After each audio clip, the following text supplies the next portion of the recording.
Okay, so let's continue. So as we left off, we just need to unwrap these, which are pretty much the same as the other ones. So I'm just going to double click this one, this edge, this edge, this edge, and then just go ahead and like select these corners,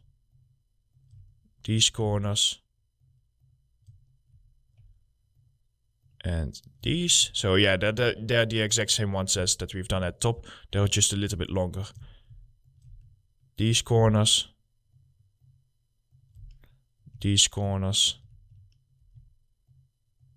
and these. You mark seam, and then you can instantly see also that your checkerboard updates, and now it all looks nice. Great. So now that we've done our UV unwrapping, so we didn't miss anything. No, we got everything. Now what you want to do is you want to go ahead and you want to select everything. And now you want to go to edit mode. So now you can see all of your UVs in here. Now the whole goal of UV unwrapping in this case in unique textures is that we need to keep it within a 1-to-1 space. Now you have different ways of UV unwrapping. You have unique textures, which is what we are going to make. And in these textures we need to keep it in this 1-by-1 space. And the reason for this is because default texture sizes in Engine read as... they often read as squares. They can read as, so for example, this is 1024 by 1024. They can also read at 512 by 1024, for example. So, I forgot the English word for it. Sorry about that. I forgot the actual rectangle. Yeah, rectangle. Sorry. So, they can also be rectangles. But basically, the general idea that you need to go by is squares. These squares are in intervals. So 64 by 64, 128 by 128, 256 by 256. So it doubles. And the most common ones that we often use are 512 by 512, 1024 by 1024, all the way up to 4096 by 4096. You get very used to these formations later on. So don't worry about that. That's just a matter of getting used to them.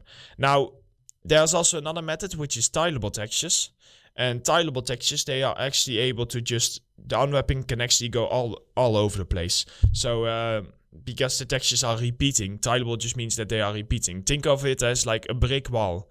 If you have a brick wall texture, you will make the texture repeating so that you can just scale the wall as big as possible and you can just keep it going.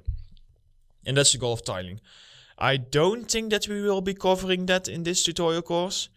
Maybe we will do it for like the straps, but I don't think we will. But or maybe we will do it for the plastic, but it will be like super basic levels. So let me stop rattling. The first thing that I always like to do is I like to just select everything in object mode, press Q and reset the transforms. I also like to go in my Maximus tools over here and just set the pivot all the way to the center for all of them. This is like some preparation because sometimes, because we have done a lot of scaling and modeling and everything, it sometimes doesn't always read correctly in here. Now, the next step would be is to select everything and to move this to a 1-by-1 square. The first thing that we want to do is we want to make all of these shapes the correct size respective to how big they are inside of over here, inside of our 3D view. And I'll show you. So if you go to UV and you go to average island scales. Now, what this does is it will scale this correctly. So for example, you have over here, this one, if you just press, so for example here, so we have this shape. This shape is smaller than, of course, these planks over here. And this is very important because you want to make sure that the textile density, that's what we call it, is roughly the same on all of them. If you do not do this, so for example, if you make this one, now you need to press in your UV editor, you need to press Ctrl L, and what Ctrl L is it means select linked. You can also go to select, and here you can press select linked if you want. Now I'm just going to use this as an example, so I'm just going to go to move tool and select this one. And I'm also going to go ahead and this, Ctrl L, move this. So, this one, as you can see, it's smaller than this one. The reason why this is important because it's all about resolution. The smaller something is, the less resolution it will use. Now imagine that you have this very visible piece over here. this very visible piece is like a nice size. But what if this piece becomes a lot smaller than the side piece? This will mean that the quality of your texture will look very low resolution on this one. And then all of a sudden you have the piece below it which has very nice and high resolution. Now you will instantly be able to spot the difference. And that's actually bad. In cases like that, it's often even better to have everything low resolution than to have one very visible thing low resolution and then have the thing right next to it high resolution, because it just doesn't look good. So I'm just gonna undo this. There we go. So that's why we want to keep all of these scalings even, so that the resolution will stay the same and so that everything will not feel out of place. Everything will feel nice and the same resolution. Now, the next thing that we want to do is we do not want to have any overlapping. Right now, everything is sitting on top of each other. On specific modeling and texturing methods, you can have overlapping, but not in our case, because we are going to bake this down uniquely. So, the first thing that we need to decide is we are now going to decide how we want to split up our textures. Now, what I have in mind is I'm gonna go ahead and I'm going to make a unique texture for our pallet. I'm going to combine two of our plastic crates into a unique texture. And I'm going to make our cardboard boxes into a unique texture. So that we just have 3 different textures.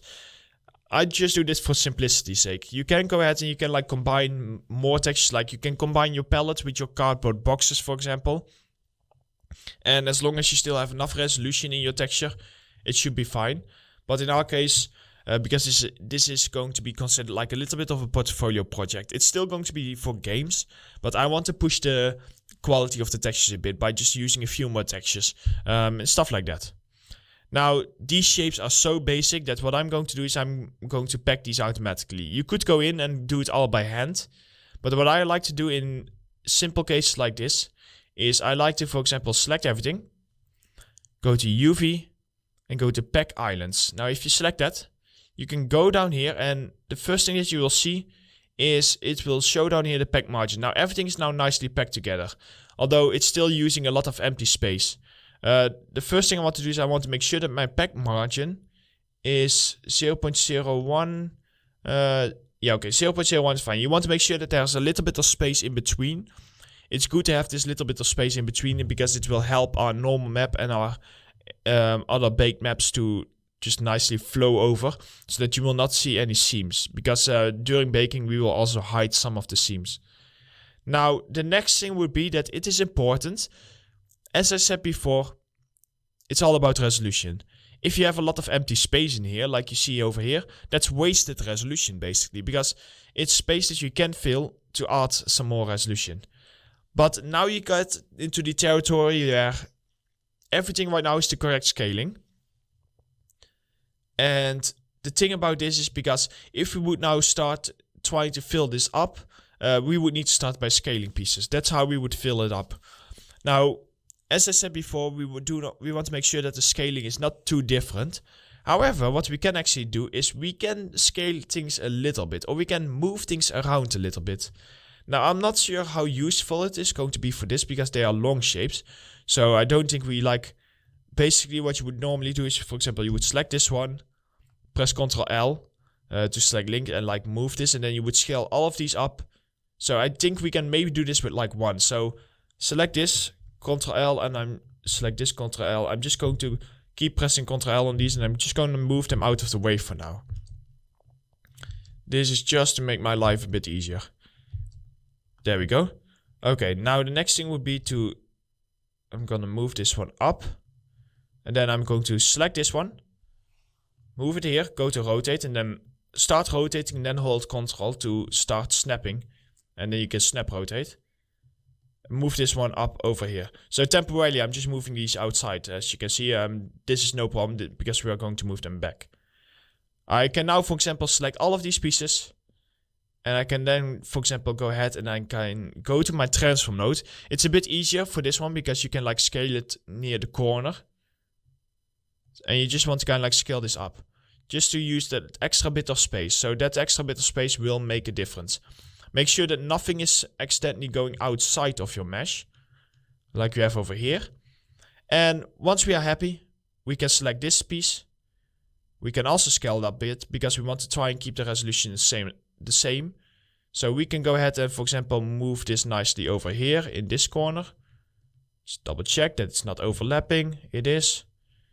And let's now go ahead and just scale this up until this point where we make sure that there's no overlapping. So now these are a bit bigger. And this is important because these ones, they are very important basically. They are the most visible ones.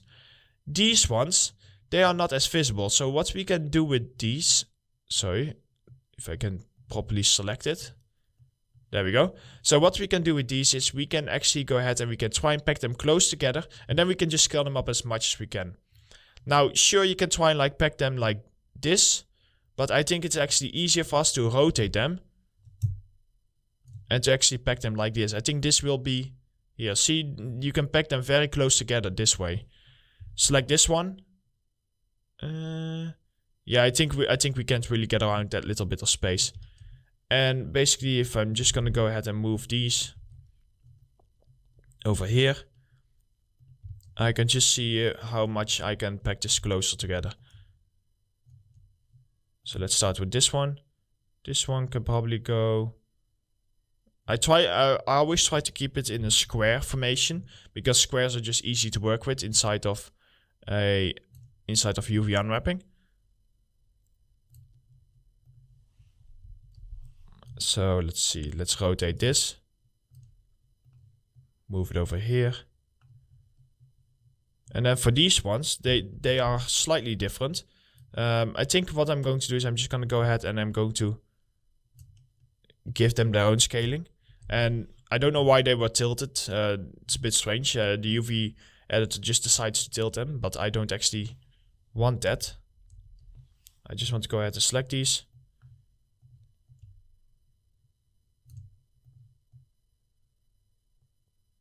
Yeah, there we go. That should do the trick. Okay, so first things first is selecting these and then moving them in here. And I think we can scale them up like a little bit. Yeah, like that. That should work. Okay. Next thing is selecting these. And I don't think we have enough space, so I'm just going to press Ctrl L and I'm just going to move these one by one. Just because here, this is going to be like very tight to fit. But there we go. And this one. And now that's good enough. So as you can see, we have some empty space, but you can see we have a lot less empty space than before. And that's basically the goal. You can probably improve it even more, but it means spending quite a bit of time, and this is a tutorial.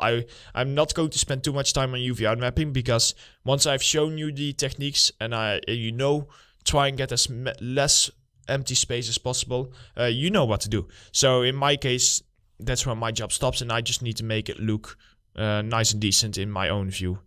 So I'm just pressing the modeling tab again. So now, here we go. This is our UV unwrapped model that we have over here. And that is all good, so we can save it. And I would say that marks, for now, the end of our palette. So we have our nice high poly. We have our low poly, that is UV unwrapped. So the next thing that would happen is we would start by preparing it for baking. And then we would go ahead and we would start baking it inside of Marmoset Toolbag. But I first want to start with the modeling of all of our other pieces. So what we will do now is we have done our pallets. We will now go ahead and we will continue with our plastic crates. So let's start by modeling our plastic crates.